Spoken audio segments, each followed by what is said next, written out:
Monsieur, bonsoir et bienvenue à cette nouvelle édition de notre programme hebdomadaire, plutôt de notre programme quotidien Midi au Caire. Et commençons l'édition d'aujourd'hui de notre programme avec la nouvelle. Alors, le président Abdel Fattah el-Sisi a effectué tôt ce matin une visite d'inspection à l'Académie militaire égyptienne, a déclaré le porte-parole de la présidence, le conseiller Ahmed Fahmy.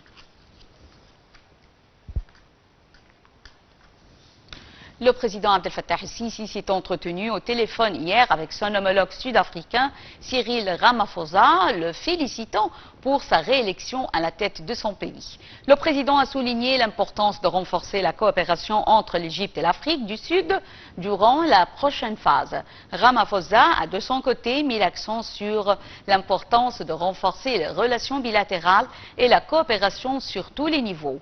Les deux dirigeants ont exprimé leur intérêt à poursuivre les consultations sur les questions régionales et internationales d'intérêt commun, notamment la cause palestinienne et les dossiers africains.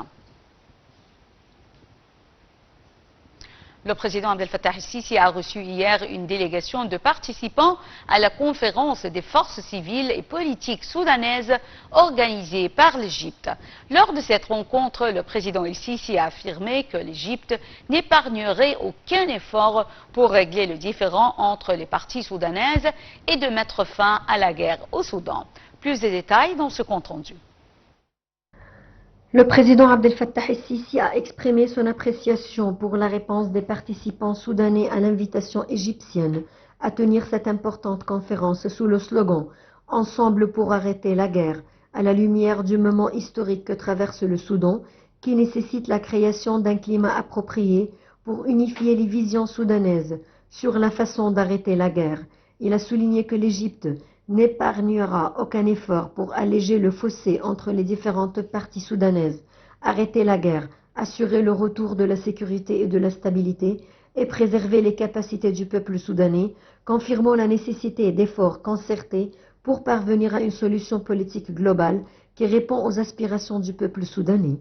Ceci est intervenu lors de la conférence des forces politiques et civiles soudanaises, tenue hier par l'Égypte et une délégation soudanaise en présence du ministre des Affaires étrangères, de l'immigration et des Égyptiens à l'étranger, Dr Badr Abdelati, et du chef des renseignements généraux, le général Abbas Kamel, ainsi que d'un certain nombre de représentants de partis régionaux et internationaux, dont le ministre des Affaires étrangères du Tchad, de hauts fonctionnaires des Émirats arabes unis, du Qatar, du Sud-Soudan et de l'Allemagne, ainsi que de représentants de l'Union africaine, de la Ligue arabe et des Nations unies, et les ambassadeurs de France, du Royaume-Uni, de Norvège, de l'Union européenne et de l'Arabie saoudite au Caire, selon le porte-parole de la présidence de la République. Le chef de l'État a également souligné que l'État égyptien déploie un maximum d'efforts, tant au niveau bilatéral que régional et international, pour faire face aux répercussions de la crise soudanaise, en fournissant tous les aspects du soutien, reflétant la nature particulière des relations égypto-soudanaises, puisque l'Égypte continue d'envoyer un grand nombre de cargaisons d'aide humanitaire à nos frères au Soudan, en plus d'accueillir des millions de frères soudanais en Égypte. Sur le plan politique, le président a mis l'accent sur la nécessité de la transition vers le volet politique de la crise pour inclure la participation de toutes les parties, conformément au seul intérêt national soudanais, et que le slogan « Le Soudan d'abord » devrait être le moteur de tous les efforts nationaux sincères, en plus de la nécessité pour tout processus politique crédible d'être basé sur le respect des principes de la souveraineté, de l'unité et de l'intégrité territoriale du Soudan, et de préserver l'État et ses institutions comme base de l'unité, de la construction et de la stabilité du Soudan et de son peuple frère. Soulignons la volonté de l'Égypte de coordonner avec les partenaires régionaux et internationaux pour résoudre la crise soudanaise. Pour leur part, les intervenants qui sont des dirigeants des forces politiques et civiles soudanaises ont exprimé leur appréciation des efforts sincères de l'Égypte pour soutenir le Soudan depuis le début de la crise actuelle. Intervenant au terme de la séance de clôture de la conférence des forces politiques et civiles soudanaises sous la devise Ensemble pour mettre fin à la guerre au Soudan, tenue au Caire en présence des partenaires régionaux et internationaux, le ministre des Affaires étrangères et de l'immigration, Badr Abdel-Ati, a remercié les forces soudanaises pour leur participation constructive et pour leur souci de faire prévaloir l'intérêt national de leur patrie. En organisant cet événement, l'Égypte affirme que le Soudan est cher à tous les Égyptiens et n'épargnerait aucune démarche pour le faire sortir de son impasse actuelle. C'est ce qu'a fait savoir le chef de la diplomatie.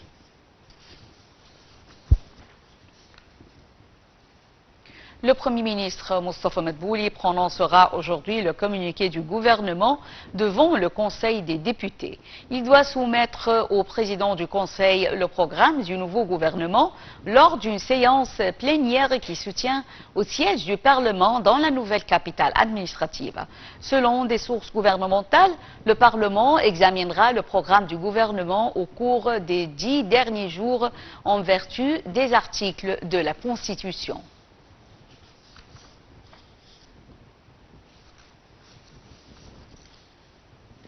Le chef du gouvernement, Moustapha Madbouli, a mis l'accent sur le rôle vital du ministère de l'Investissement et du Commerce extérieur dans l'attraction des investissements étrangers et le soutien au secteur privé.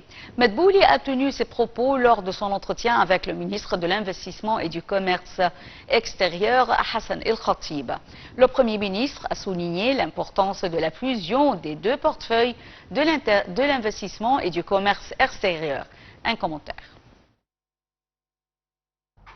Le Premier ministre Moustapha Madbouli a souligné l'importance du rôle du ministère de l'Investissement et du Commerce extérieur à ce stade important où l'État intensifie ses efforts pour attirer davantage d'investissements directs étrangers et encourager le secteur privé afin de maximiser son potentiel dans divers secteurs dans le cadre du document sur la politique de propriété de l'État.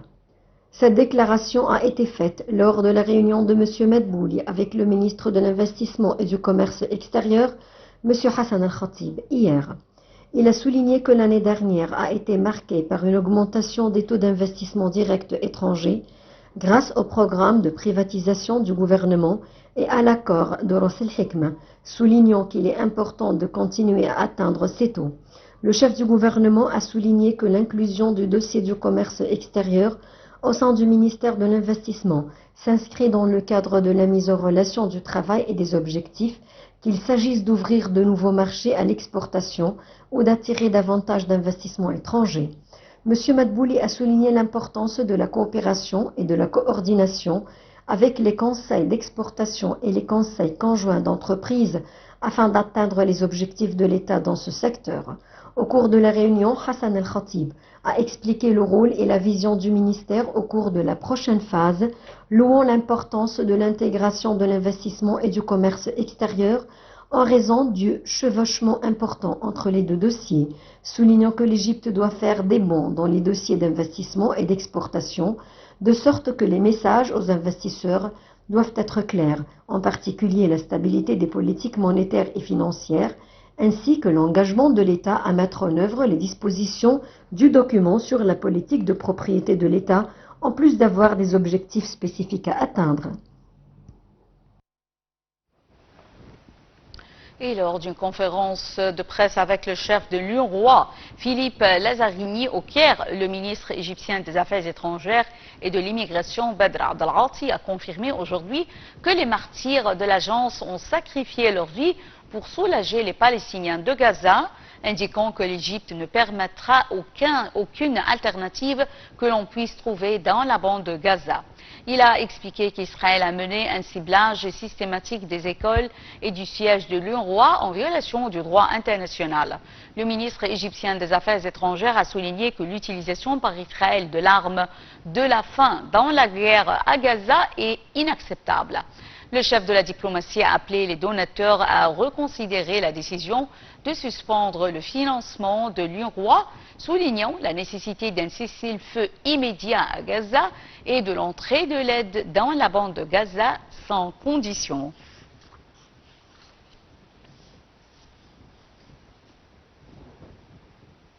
Le ministre des Affaires étrangères, Badr Abdelalty, a reçu un appel téléphonique de son homologue turc Hakan Fidan, qui l'a félicité pour sa nomination comme chef de la diplomatie égyptienne. C'est ce qu'a déclaré le porte-parole du ministère des Affaires étrangères, l'ambassadeur Ahmed Abouzid. Monsieur Fidan a mis l'accent sur les relations étroites entre les deux pays, exprimant son aspiration à un travail conjoint avec le ministre Abdelalty afin de promouvoir les aspects de la coopération entre l'Égypte et la Turquie à différents niveaux. Il a également souligné la volonté de poursuivre la coordination mutuelle pour faire face aux défis régionaux et internationaux. Abdelalty a pour sa part exprimé son appréciation suite à l'appel téléphonique de son homologue turc, saluant les liens historiques qui unissent les deux pays frères et mettant l'accent sur la volonté des dirigeants politiques égyptiens de faire progresser davantage les relations bilatérales dans tous les domaines, ainsi que la coordination de visions et des positions vis-à-vis de toutes les questions régionales et internationales d'intérêt commun, de façon à contribuer à la réalisation des aspirations des deux peuples et de garantir la sécurité et la stabilité.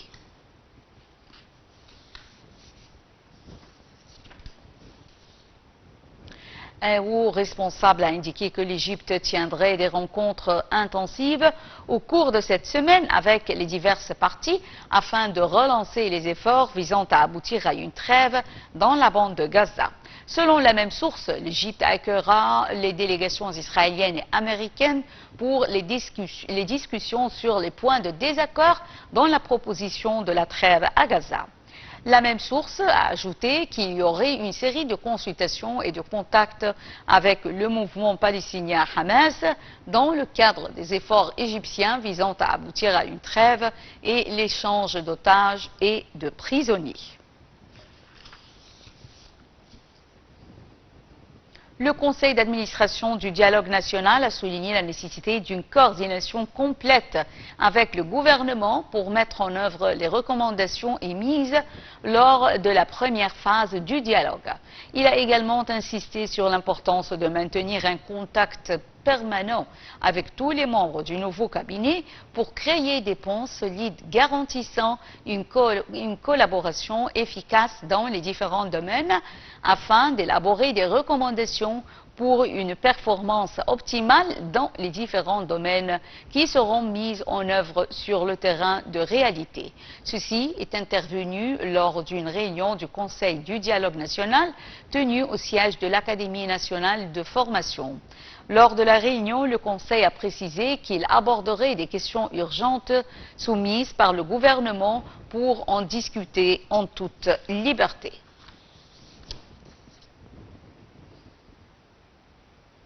La BCE, Banque centrale égyptienne, a annoncé que les réserves internationales nettes atteignent un record de 46 363 milliards de dollars fin juin 2024, d'après un communiqué publié sur le site. Ce chiffre représente une augmentation par rapport à celui du mois de mai, qui a enregistré 46 125 milliards de dollars. L'ancien record était enregistré en février 2020 avec un montant de 45 510 milliards de dollars selon les données de la BCE. Depuis déjà 2 années, l'Égypte souffre d'une pénurie de devises étrangères partiellement allégée en raison de l'accord de Ras el-Hikma fournissant 35 milliards de dollars d'investissements directs, dont 24 milliards de dollars de liquidités qui ont été fournis lors des 2 derniers mois. Ces liquidités ont permis de répondre aux besoins du marché en dollars et par conséquent ont pu réduire l'écart entre les taux de change officiels et celui sur le marché parallèle. La BCE avait pris cette décision le 6 mars d'évaluer la livre égyptienne. Le taux de réserve international le plus bas depuis 2004 avait atteint en mars 2013 avec 13,42 milliards de dollars selon les chiffres de la BCE. Mesdames et messieurs, avec cette nouvelle, nous arrivons à la fin de notre programme quotidien Midi au Caire. Merci pour votre fidélité à Nile TV International et rendez-vous demain, mais avec une autre équipe. Bonne journée.